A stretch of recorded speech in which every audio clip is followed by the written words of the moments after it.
Untuk Sampit sendiri berikut dengan Kabupaten Seruyan, kita menyalurkan lebih kurang 12.533 untuk melakukan ini. Tetapi saya kira tidak ada kata terlambat untuk melakukan investasi, apalagi di situasi pandemi COVID ini. Hanya mungkin kita perlu menyesuaikan investasi kita di situasi pandemi COVID. Di Pegadaian itu sedang marak ada informasi lelang lewat medsos. Betul, Pak. Nah, sebenarnya tidak ada lelang lewat medsos, itu lelang di Pegadaian itu langsung datang ke outlet.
Like, comment, and subscribe. Assalamualaikum warahmatullahi wabarakatuh. Salam sejahtera untuk kita semua. Selamat siang kepada seluruh pemirsa, khususnya masyarakat di Kalimantan Tengah. Pada siang hari ini kita akan kembali melakukan podcast dan kita melaksanakan podcast di kantor cabang BRI Sampit di daerah Kota Waringin, di Kabupaten Kota Waringin Timur. Telah hadir dari narasumber seperti biasa dengan Pak Otto Fikrandi, Kepala OJK Kalimantan Tengah. Selamat siang Pak Otto. Selamat siang Pak Ade. Sehat Pak? Alhamdulillah. Dan bersama juga dengan pemimpin cabang BRI Sampit. Betul, dengan Bapak Agung Ariwibowo. Pak Agung Ariwibowo. Apa kabar Pak Agung? Sehat, alhamdulillah. Sehat, Terima kasih. alhamdulillah. Jadi setelah kita melakukan beberapa kali podcast, alhamdulillah kita bisa melaksanakan di kantor cabang BRI Sampit dengan Pak Agung. Terima kasih Pak atas pinjaman tempatnya. Siap. Baik, untuk yang pertama ini barangkali memang kita berkumpul, yang pertama kita membicarakan tentu saja seperti sebelumnya, yaitu tentang kondisi pemulihan ekonomi nasional khususnya di masa COVID ini maupun new normal ini, khususnya yang sudah dilakukan oleh BRI di cabang Sampit Pak, yang coveringnya tentang Kabupaten Kota Waringin Lama, Kota Waringin Timur, dan sampai Kabupaten Kuala Pambuang, Pak. Seruyan. Kabupaten Seruyan. Kabupaten Seruyan. Oke. Monggo Pak Agung, mungkin ada yang bisa disampaikan bagaimana pemulihan ekonomi nasional dan peran serta dari BRI sebagai salah satu institusi lembaga keuangan. Baik, terima kasih. Selamat datang Pak Otto, OJK di Palangkaraya, kemudian juga Bapak Ade. Ya, terima kasih atas waktunya yang diberikan kepada kami. Bahwa pada kali ini kami ingin sampaikan bahwa BRI Sampit juga turut berperan serta aktif dalam melakukan upaya pemulihan ekonomi baik secara nasional, terutama khususnya di wilayah BRI Sampit sendiri, Bapak. Karena kami mengelola ada 2 kabupaten. Yang pertama adalah Kabupaten Kota Waringin Timur, yang kedua adalah Kabupaten Seruyan. Beberapa hal yang sudah kita lakukan. Yang pertama adalah terkait dengan upaya penyelamatan khususnya untuk debitur pinjaman kami, yaitu kami melakukan yang namanya kita sebut dengan restrukturisasi, Bapak, penyihatan kembali terhadap akun-akun pinjaman kami, yaitu lebih kurang sudah ada sekitar, untuk yang di mikro sendiri Bapak itu ada 21,7 miliar yang sudah kita lakukan restrukturisasi dengan jumlah debitur 1.152. Kemudian untuk yang di retail, di kecil maupun di kecil sendiri, di retail sendiri, itu ada 110,9 miliar untuk jumlah debitur sebanyak 204 debitur. Nah, itu yang kita lakukan supaya apa ke depan terutama untuk pelaku-pelaku ekonomi yang terdampak langsung karena adanya COVID-19 ini bisa merecovery, bisa lanjutkan usahanya kembali gitu Pak. Yang kedua adalah kita memastikan untuk pelaku UMKM ini bisa tetap menjalankan aktivitas ekonominya dengan cara kita menyalurkan kembali kredit-kredit terutama untuk pinjaman yang berbasis pasca COVID ini. Kita mengeluarkan namanya skim yang disebut KMK Tangguh Bapak, yaitu yang bersumber dari program penempatan dana PEN, Dana Pemulihan Ekonomi Nasional. Nah, terus yang ketiga kita juga melakukan beberapa hal yaitu terkait dengan penyaluran bantuan dari Bapak Presiden, Bapak Insinyur Joko Widodo, yaitu terkait dengan bantuan BPUM, Pak, bantuan produktif untuk usaha-usaha mikro. Untuk Sampit sendiri, berikut dengan Kabupaten Seruyan, kita menyalurkan lebih kurang 12.533 untuk pelaku ekonomi, Pak. Nah, di samping itu juga kita memberikan menyalurkan juga stimulus bunga khususnya untuk pinjaman-pinjaman kur maupun non kur Pak, yaitu sudah lebih kurang 3-4 bulan ini yang kita lakukan stimulus bunga, yaitu merupakan program daripada pemerintah. Dan yang terakhir kita juga melakukan sejalan dengan visi misi BRI sebagai nanti di tahun 2022, yaitu sebagai the most value bank in Southeast Asia, termasuk juga the home to the best talent, yaitu dengan melakukan transformasi terutama untuk transformasi digital Pak, yaitu dengan melakukan beberapa program yang sudah dijalankan oleh kantor pusat, termasuk juga dengan digital saving, pembukaan rekening tanpa melalui harus datang ke BRI. Mungkin itu beberapa hal Bapak yang bisa kami sampaikan terkait dengan upaya-upaya khususnya di BRI Sampit sendiri untuk upaya pemulihan ekonomi secara nasional. Demikian Pak Ade. Terima kasih Pak Agung. Jadi masyarakat khususnya di Kota Sampit maupun di Kabupaten Seruyan itu banyak sebenarnya yang sudah dilakukan oleh BRI Sampit dalam rangka untuk menumbuh kembangkan kembali ekonomi setelah tentu adanya COVID ini, sehingga setelah pandemi ini mudah-mudahan hal-hal tadi bisa langsung diakses mungkin di seluruh outlet BRI di Sampit maupun di Seruyan. Betul Bapak. Nah, beranjak dari itu Pak Agung, ini kan dalam masa COVID tentu saja kita harus menjaga protokol kesehatan. Betul, ya. Jadi sehingga keberadaan agen sebagai kepanjangan tangan usaha kita itu kan sangat banyak membantu ya. Betul. Untuk transaksi perbankan maupun transaksi lainnya, sehingga agen itu bisa menjadi salah satu yang berkontribusi. Nah, kalau boleh tahu nih Pak Agung, kontribusi agen untuk di BRI Cabang Sampit ini sejauh ini seperti apa Pak? Baik Pak. Jadi ini Pak Ade, Pak Oto, perlu kami sampaikan bahwa kantor cabang Sampit ini memiliki agen yang lumayan sangat banyak Pak. Total kita ada 662 agen baik yang melalui mobil maupun yang memakai edisi merchant. Nah, terus yang berikutnya lagi kita semuanya tersebar di 252 desa Pak, yang ada di seluruh Kodim dan maupun yang ada di Seruyan ini. Jadi dengan adanya itu Pak, itu diharapkan bisa menjerit transaksi finansial yang ada di nasabah kami Pak. Rata-rata yang untuk transaksi yang sudah kita lakukan itu lebih dari 251.000 Pak untuk transaksi setiap bulannya. Di samping itu juga transaksi secara nominal pun, volumenya pun kita untuk per bulan itu rata-rata di angka hampir 600 miliar Pak. Nah, dengan harapan ini semua Pak, itu tercapture dari jumlah transaksi maupun dari jumlah volume yang ada saat ini, harapannya ini bisa menumbuh kembangkan Pak seluruh kondisi ekonomi yang ada saat ini dengan kepanjangan tangan agen-agen drilling yang ada di BRI. Demikian Pak Ade yang bisa saya sampaikan. Ya, jadi telah terjadi juga pemirsa bahwa agen drilling itu secara korporasi antara PT Pegadaian Persero dengan PT Bank Rakyat Indonesia sudah akan di kantor pusat dilakukan. Betul. Sehingga agen drilling bisa juga sekaligus menjadi agen Pegadaian atau sebaliknya. Betul, Pak. Karena agen Pegadaian itu belum sebanyak banyak seperti di agen drilling. BRI. Sehingga hari ini juga kita akan melakukan gathering agen drilling supaya diberikan pemahaman produk pegadaian sehingga dia bisa berjualan juga selain tetap berjualan produk-produk BRI, bisa juga produk-produk pegadaian.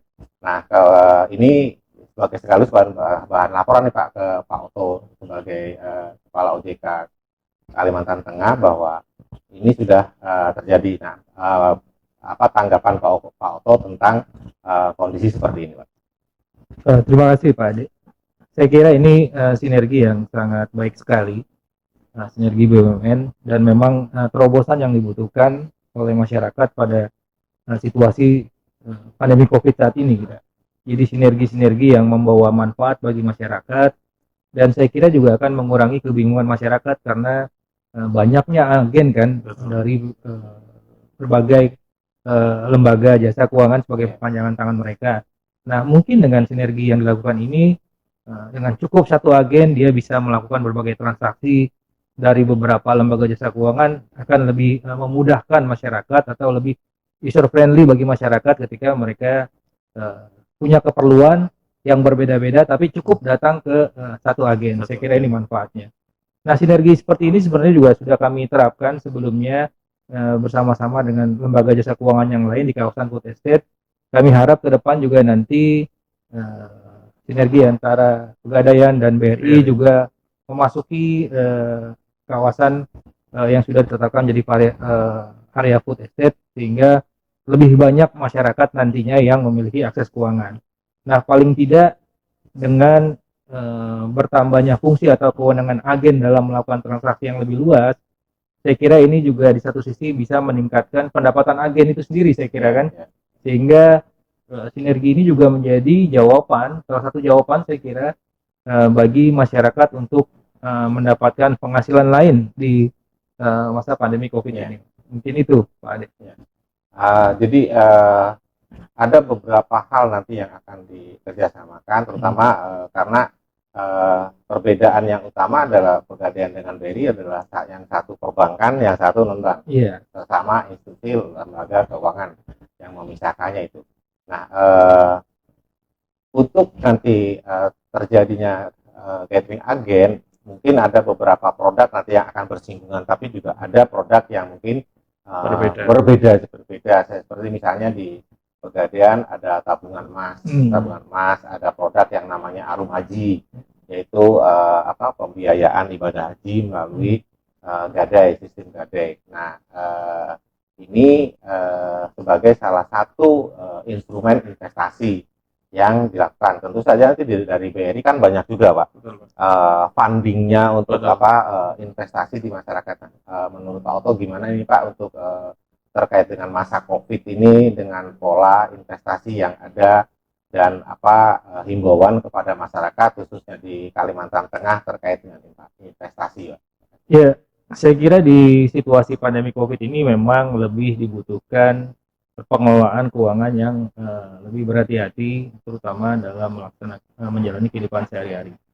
Tentunya kalau untuk terkait kebutuhan investasi, saya kira akan kembali kepada masing-masing individu secara umum. Tapi kalau kita lihat sebenarnya apabila kita masyarakat sudah terbiasa melakukan investasi, justru pada situasi pandemi COVID ini manfaat dari investasi yang dilakukan itu sangat membantu saya kira untuk mereka-mereka yang terdampak dalam pandemi COVID ini. Tetapi saya kira tidak ada kata terlambat untuk melakukan investasi, apalagi di situasi pandemi COVID ini. Hanya mungkin kita perlu menyesuaikan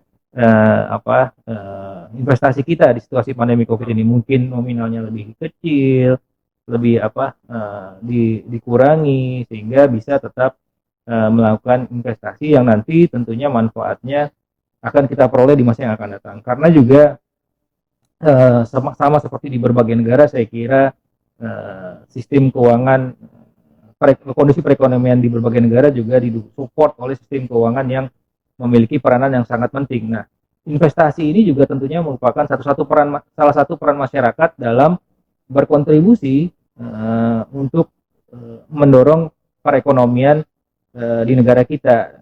Karena dengan investasi yang dilakukan itu akan membantu masyarakat, saya kira, yang membutuhkan dana, dan akan disalurkan oleh lembaga jasa keuangan kepada masyarakat yang membutuhkan. Hanya memang yang paling penting adalah yang perlu kita tekankan dalam mengelola investasi dengan baik adalah bahwa masyarakat harus mengenal dulu investasinya. Pahami dulu produknya, baru pilih instrumen investasi yang cocok dengan keperluan dan karakter kita masing-masing gitu. Kalau investasinya untuk jangka panjang, itu mungkin akan berbeda dengan investasi yang jangka pendek. Nah, itu nanti bisa berkonsultasi saya kira dengan lembaga jasa keuangan yang ada. Misalnya tadi produk pegadaian sudah disebutkan, ada tabungan emas, atau nanti dari perbankan ada deposito, saya kira. Nah, itu kan jenis investasi yang berbeda, tapi tinggal silahkan dikonsultasikan kebutuhannya apa sehingga bisa disesuaikan. Nah, saya kira nantinya bagi masyarakat yang sudah akan melakukan investasi perlu juga dipahami bahwa wajib mengetahui apakah nanti lembaga yang menawarkan investasi itu sudah terdaftar atau tidak oleh OJK, diawasi atau tidak oleh OJK. Karena banyak sekali dalam situasi pandemi COVID ini pihak-pihak yang menawarkan investasi dengan keuntungan yang sangat cepat dan besar, tetapi dengan modal yang serendah mungkin gitu. Namun ujung-ujungnya itu berpotensi merugikan masyarakat karena tidak ada kegiatan usahanya, nggak jelas lembaganya, dan lebih menjurus ke arah money game. Nah, ini yang perlu diwaspadai. Silahkan bertanya sebanyak mungkin, termasuk juga bisa mencari tahu informasinya di website OJK atau juga berkonsultasi ke lembaga jasa keuangan yang ada, baik itu ke perbankan, ke BRI misalnya, atau ke Pegadaian. Saya kira seperti itu, Pak Ade. Nah, masih terkait dengan investasi nih, Pak Agung ya. Jadi kita sebagai lembaga keuangan kan tentu saja mengharapkan masyarakat untuk tetap waspada. Betul, Pak. Waspada untuk masa seperti sekarang. Saya contoh, Pak, di Pegadaian itu sedang marak ada informasi lelang lewat medsos. Betul, Pak. Nah, sebenarnya tidak ada lelang lewat medsos, itu lelang di Pegadaian itu langsung datang ke outlet. Jadi ini juga masyarakat katanya. Ini bagaimana nih himbauan Pak Agung dari sisi perbankan, Pak, terkait dengan investasi di perbankan? Betul. Jadi gini, Pak, kita punya beberapa langkah-langkah dan program untuk mengantisipasi hal tersebut, Pak. Salah satunya tadi di luar ini tadi sudah pernah saya sampaikan juga ke Pak Oto tadi. Jadi kita memakai e-katalog BRI, Pak. Jadi itu merupakan web resmi yang ada di BRI Sampit sendiri, Pak. Termasuk kita juga melalui media sosial, melalui Instagram dan sebagainya. Dan di mana di situ jelas-jelas menyebutkan nomor telepon yang ada di kantor kami dan sebagainya, kemudian PAC yang ada di petugas yang ada di kami. Jadi silakan untuk masyarakat luas yang memang punya program ataupun rencana untuk melakukan investasi lebih lanjut, entah melalui tadi yang disampaikan Pak Ade, pembelian aset atau pembelian akuntan yang dilelang, itu sangat dengan mudah sekali, Bapak, kita memang fasilitasi itu. Itu Pak Ade. Jadi pemirsa khususnya di Kalimantan Tengah, ya, demikian bincang-bincang singkat kami bertiga dalam acara podcast pada siang hari ini. Semoga pemirsa dapat memahami bahwa memang kebutuhan untuk investasi itu terus berjalan, walaupun mungkin tadi disampaikan Pak Oto, porsinya mungkin agak berkurang karena memang kita dalam masa yang sangat tidak pasti ya seperti sekarang ini. Tapi investasi disesuaikan dengan kondisi dan karakter keuangan masing-masing. Dan jangan lupa bahwa marilah kita berinvestasi di lembaga yang diawasi oleh OJK, baik lembaga perbankan maupun non-bank. Silakan disesuaikan kebutuhannya. Kembali lagi, kita harus tetap smart dan cerdas dalam hal ini. Bukan begitu, Pak Oto ya? Betul sekali. Ya, karena memang dalam masa seperti ini nih informasi sangat berseliweran, Pak. Berseliweran sama sekali dan sangat mengkhawatirkan. Jadi itu yang bisa kita sampaikan pada siang hari ini. Terima kasih Pak Oto. Sama-sama Pak Ade. Atas waktunya. Pak Agung, terima kasih juga untuk atas waktunya. Semoga kita tetap diberikan kesehatan untuk terus menjalankan pekerjaan kita masing-masing.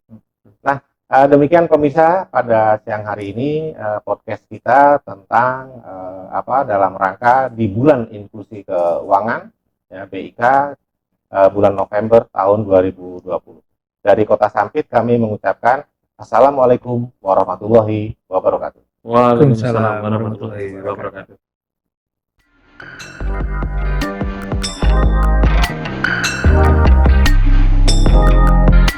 Like, comment, and subscribe.